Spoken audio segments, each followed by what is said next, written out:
E.V. Ilyenkov 1974 Activity and Knowledge Written, 1974. Source, Ilyenkov E.V. Dietel, Nost, Iznani, in, E.V. Ilyenkov, Filosofia I Kultura, Philosophy and Culture, Moscow, Balatais Dat, Copyright Novokod Koa AG. 1991. Translated, by Peter Moxhay 2002. Transcribed, Nate Schmalz. In pedagogy, there is a troubling and, when you think about it, strange problem that is usually described as the problem of the practical application of knowledge to life. And it is in fact true that the graduate from school, whether high school or college, finds himself in the quandary of not knowing how to apply knowledge to any problem that arises outside the walls of school. This seems to imply that human abilities should include the special ability of somehow correlating knowledge with its object, that is, with reality as given in contemplation. This means that there should be a special kind of activity of correlating knowledge and its object, where knowledge and object are thought of as two different things distinct from the person himself. One of these things is knowledge as contained in general formulas, instructions, and propositions, and the other thing is the unstructured chaos of phenomena as given in perception. If this were so, then we could clearly try to formulate rules for making this correlation, and also to enumerate and classify typical errors, so that we could warn ahead of time how to avoid them. In instructional theory, one often tries to solve the problem of knowing how to apply knowledge to life by creating just this kind of system of rules and warnings. But the result is that the system of rules and warnings becomes so cumbersome that it starts to impede rather than help things, becoming an additional source of errors and failures. Thus, there is every reason to believe that the very problem we are trying to solve arises only because the knowledge has been given to the person in an inadequate form. Or, to put it more crudely, it is not real knowledge, but only some substitute. In fact, knowledge in the precise sense of the word is always knowledge of an object. Of a particular object, for it is impossible to know in general, without knowing a particular system of phenomena, whether these are chemical, psychological, or some other phenomena. But, after all, in this case the very phrase about the difficulties of applying knowledge to an object sounds rather absurd. To know an object, and to apply this knowledge of the object, to the object? At best, this must be only an imprecise, confusing way of expressing some other, hidden situation. But this situation is rather typical. And this situation is possible only under particular circumstances, when the person has mastered not knowledge of an object but knowledge of something else instead. And this other thing can only be a system of phrases about an object, learned either irrespective of the latter or in only an imaginary, tenuous, and easily broken connection to it. A system of words, terms, symbols, signs, and their stable combinations, as formed and legitimized in everyday life, statements and systems of statements. Language, in particular, the language of science, with its supply of words and its syntactic organization and structure. In other words, the object, as represented in available language, as an already verbalized object. Yes, if knowledge is always identified with verbally organized consciousness, then the problem will in fact be as described above, as the special problem of correlating knowledge and object. But when the question is posed like this, the very problem of the application of knowledge to the real world is easily replaced by the problem of the correct verbalization of unverbalized material. The verbal object then turns into a synonym for the chaos of totally unorganized sense data, into a synonym only for what I do not know about the object.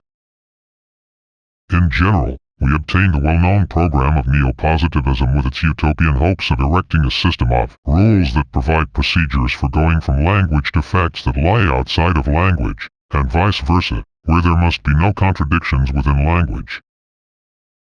This leads to the main principle of the neo-positivist solution. If you have verbalized certain known facts, but have nevertheless obtained a contradiction within language, then it means that you have verbalized the facts incorrectly, not according to the rules. It means that you have broken some rule of verbalization. You have crossed the boundary dividing the world of the verbalized from the world of the unverbalized into some place that is forbidden by the rules. The neo-positivist program, with its accompanying logic, is therefore regressive in its very essence.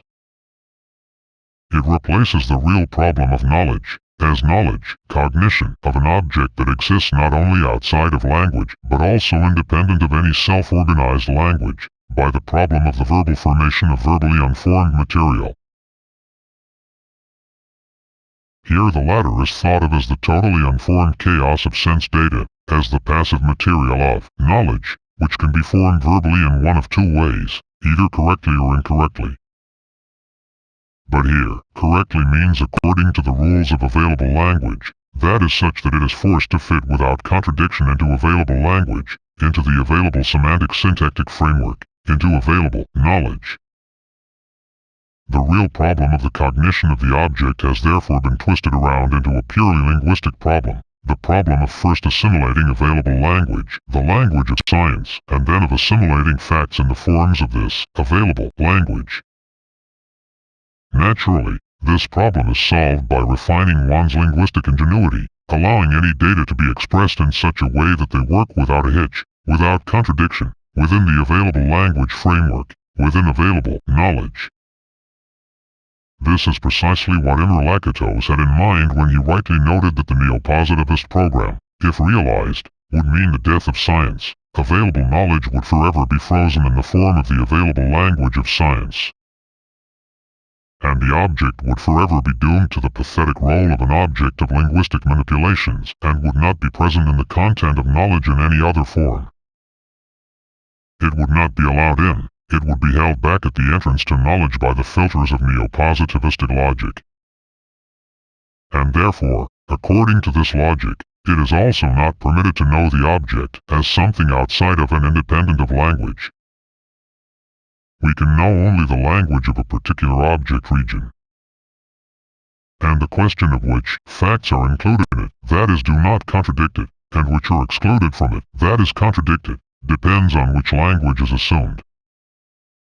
Therefore, the very expression to know an object, according to neo-positivist logic, is illegitimate, for to a verbally formed consciousness it has the faint odor of metaphysical or transcendental language, that is, of a somewhat otherworldly language. Here, to know means to know language, for nothing else is given to humans to know. To the extent that knowledge and object have turned out to be merely two terms that mean essentially the same thing, namely, language, the problem of applying one of these to the other has turned into the problem of correlating, coordinating various aspects of language, semantics with syntax, syntax with pragmatics, pragmatics with semantics, and so on and so forth. Here, the object is always the verbally formed object. In the neo-positivist conception of things, the object simply does not exist in any form before it came into being, as a verbal sign, before it was embodied in language. It seems as if the real solution to the problem of correlating knowledge with the object can only consist in foreseeing and avoiding, from the very beginning, the very possibility that the problem might arise, for once it has arisen it is notoriously insoluble. This means organizing the process of assimilating knowledge as knowledge of the object, in the most precise and direct sense of this word. In the very sense that neo-positivist philosophy strives to disavow using such insults as crude and metaphysical, as an object that stubbornly exists outside of and completely independent of consciousness and of language. Not as a separate thing that we can always specially consider and represent while ignoring its surroundings, but precisely as a system of things possessing its own language, independent, extra-language organization and connections, as a concrete whole. This is the only way to overcome verbalism, that chronic disease of school education that results in the notorious problem of applying knowledge to life, of correlating knowledge and object, but where the knowledge is in fact just a verbal shell, and where in reality we know nothing or next to nothing about the object beyond what has already been said about it, beyond what has already been expressed by a word or a statement. It is not easy to overcome this well-known disease. To do so is much harder than to describe it. It is even more important, however, to analyze it as precisely and as profoundly as possible, so that we can evaluate the effectiveness of the medicine. Otherwise, as often happens, the disease only gets driven inside, instead of being cured at the root. Only the traditional philosophical naivete of the authors of books on teaching can possibly explain why they pin their hopes on the so-called principle of visual learning. This principle, which has been used in schools for almost a century now, is in fact not at all as radical as it seems. When it is applied ineptly, it leads to the opposite result from the intended one, since it creates only the illusion of a cure. It uses its multicolored cosmetics to paint over the external attributes of verbalism, its most glaring and obvious symptoms. Apparent health is thus obtained, but the disease then strikes deeper, and more important, organs of cognition. And, most importantly, it strikes the capacity for imagination in its most important function, which Kant called the capacity for judgment, the ability to determine whether a given particular case comes under a given rule or not. School often doesn't just fail to cultivate this capacity once it has arisen, but rather actively deadens it. And it does so precisely using the notorious principle of visual learning. It is not difficult to understand how this happens. The fact is that, since this principle is taken as a panacea, as a bridge between verbally acquired knowledge and the object, it focuses the pedagogue not on facilitating a real encounter between the person, the student, and the object, but just the opposite, towards the painstaking prevention of any such encounter, towards the removal of the object from the process of instruction. The fact is that, instead of the object, in the serious, materialistic understanding of the word, the person is never presented with the object that he ought to compare and contrast with the formulas that have been given to him verbally. He is given something completely different that is only externally similar to it. What exactly? Artificially and previously chosen visual examples that illustrate, that is confirm, the correctness of the assertions, the verbally formed statements that have been presented to him. In other words, instead of the real object, the student is presented with an artificially selected fragment of object reality that just precisely agrees with its verbal description, that is a graphical equivalent of the given abstraction. As a result, the student develops a particular mentality whose insidiousness is only observed later on. From the very beginning, his attention is focused on actively searching for just those sensibly perceived phenomena that precisely agree with their own description, on singling out those properties of the object that have already been uniquely expressed by verbal formulas, by a non-contradictory system of statements. The student thus develops a mentality for which the word, language, becomes not a means for mastering the surrounding world, but just the opposite. The surrounding world becomes an external means for learning and practicing verbal formulas. Here, only the latter turn out to be the object of learning that is genuinely mastered. And this is achieved precisely by means of the principle of visuality, by systematically presenting the student with only such sensibly perceived things, cases and situations that precisely agree with their verbal description, that is, that are nothing but a materialized abstract conception, that is, objects specially prepared in order to agree with a verbally given instruction, formula, or rule. Any visual aid, or any real thing from the surrounding world used as a visual aid, creates only an illusion of the concreteness of knowledge, of the concreteness of understanding, and at best it makes it easier for the person to learn formulas, to understand formulas, that is abstract schemas, for here the visual aid is just a particular case of truth enclosed in a formula or word. This is precisely how one derives the notion of the self-sufficiency of abstract schemas, unavoidably accompanied by the idea that an individual sensibly perceived object, or case, or situation, is nothing but a more or less random example, that is, a more or less random embodiment of an abstractly general rule. It is natural that there cannot and should not arise any polemical relationship between a general rule assimilated in verbal form and a specially selected, or made, example that supports it. Any disagreement, any lack of correspondence between one and the other can have only one cause, an incorrectness in the verbal expression, and incorrectness in the use of words. If the words have been used correctly, then the general rule and the particular case will fit each other precisely.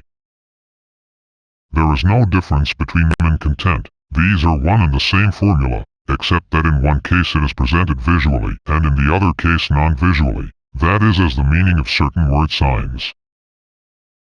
Of course, when we have such an artificial relationship between the general formula and the particular case, the problem of correlating them does not require, and therefore does not develop, the capacity for imagination, the ability to construct an image from the mass of impressions or unorganized sensations.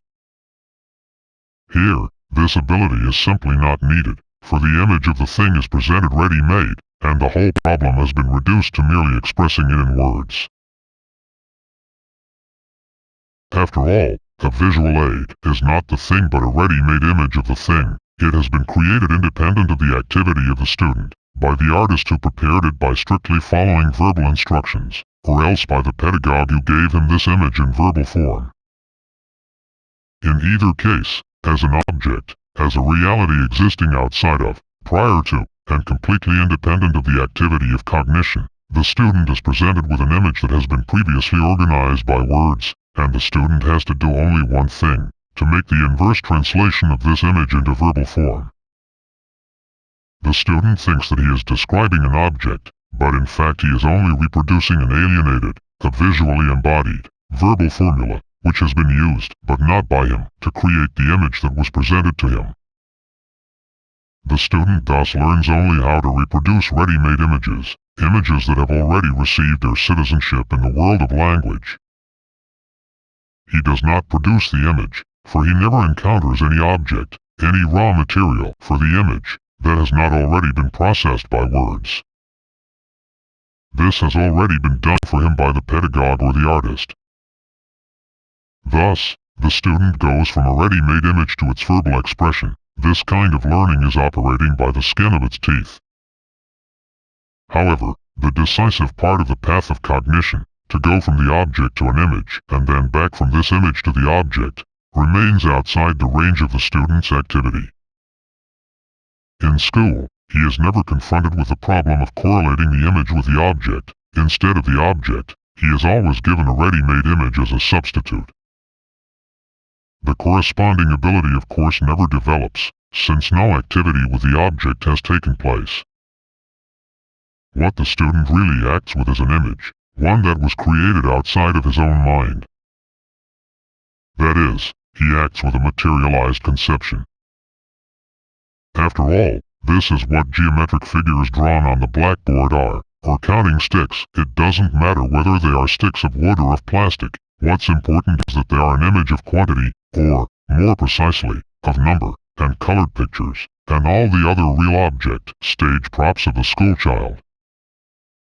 The object all by itself, not yet transformed into an image by someone else's activity, or into a schematism, if we use the language of Kant, remains outside the classroom door, beyond the boundaries of the academic subject.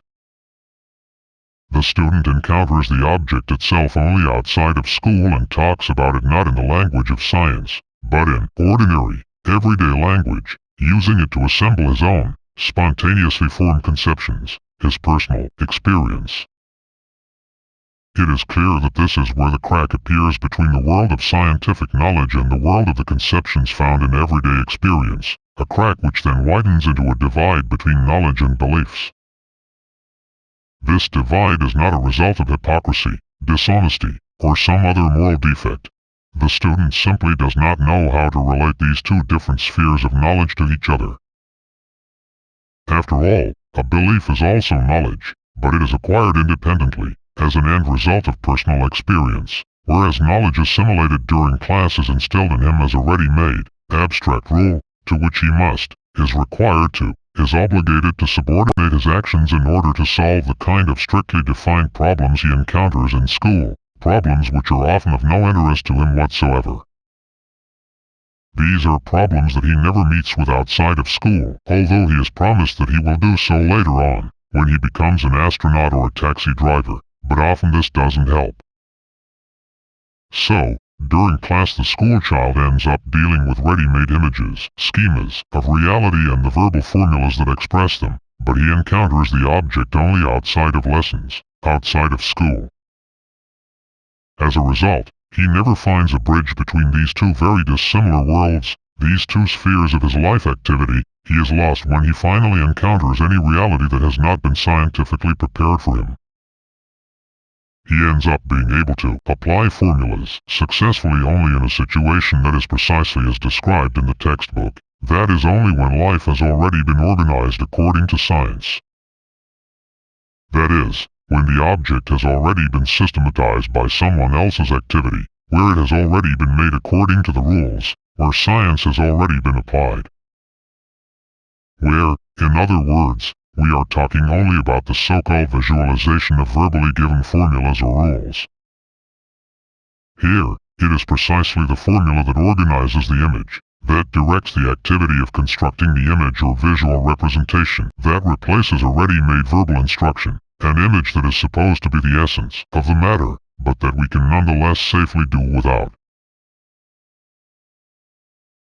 The person whose psyche has been developed in this way ends up a slave to ready-made formulas even in the very act of contemplation, in the process of everyday perception, even in the object. He has become used to see precisely that which has been given to him in verbal form, that which precisely corresponds to words.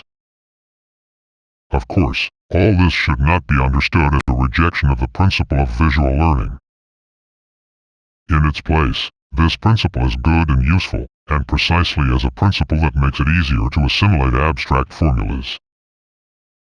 But that is all. When we begin to dream that it can be used to solve a different problem, the problem of developing the ability to correlate abstract, verbally given, formulas with the object, then just the opposite result is obtained.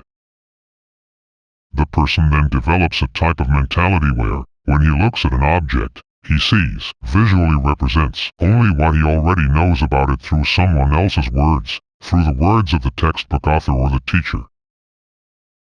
And not an iota more, he thus constructs not an image of the object, but only its schema as given by words. If anything is then correlated, it is only a verbal instruction, a word, being correlated with itself, with its own semiotic expression, and not with anything else. The object, in the serious, materialistic meaning of this word, remains completely transcendental. The principle of visual learning is therefore helpless in the battle with verbalism. It only disguises it, and thereby subsumes it. But, after all, serious, materialistic philosophy has for a long time suggested that teaching adopt another, more radical guiding principle. This is the organization of a special form of activity that really requires, and therefore develops, the special abilities that are more fundamental for the human psyche than speech, language, or the mechanisms of speech that connect the word with the image. Traditional learning activity is clearly not of this kind. It reduces to the process of assimilating ready-made knowledge, ready-made information, and ready-made conceptions. That is, it is realized as the activity of the embodying of ready-made images in language and, inversely, of the visualization of verbally formed conceptions. Here, what is needed is activity of a different order, activity oriented directly at the object. Activity that changes the object, rather than an image of it. For only in the course of this activity does the image first arise, that is as a visual representation of the object, rather than as a schema, given a priori by verbal instruction or rule. The difference here is a fundamental one, and was clearly pointed out as long ago as Kant in his distinction between an image and a schema, or schematism, as psychic formations that are fundamentally different in origin, with no common root. Because of this, the problem remained insoluble for Kant. The really fundamental, universal, form of human activity remained outside the bounds of his psychology, direct object activity, outside of consciousness and independent of consciousness, accomplishing the work of the hands and dealing not with an image, but with the thing in its most direct, crude, meaning, in a crudely material sense, activity that directly masters the object. Activity to which school teaching has devoted so little time and attention, Although it is precisely in the course of this, and only this, activity that one develops the schemas or schematisms on which Kant conferred the scary names, transcendental and a priori. Real thinking is formed precisely when, and only when, the work of language is indissolubly joined to the work of the hands, the organs of direct object activity. Not hands drawing letters, words, and statements on paper, but hands making things, that is changing obstinate, intractable, and capricious matter.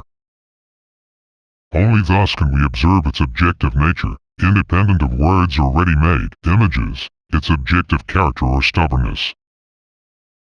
Only thus does the object reveal itself as the thing in itself, compelling us to reckon with it more than with words or with schemas that visualize those words. It is clear that this is the only way one can hope to overcome verbalism and avoid the problem of the application of knowledge to life, a problem that school teaching itself has created. Psychology and Marxism by Ilyenkov Archive.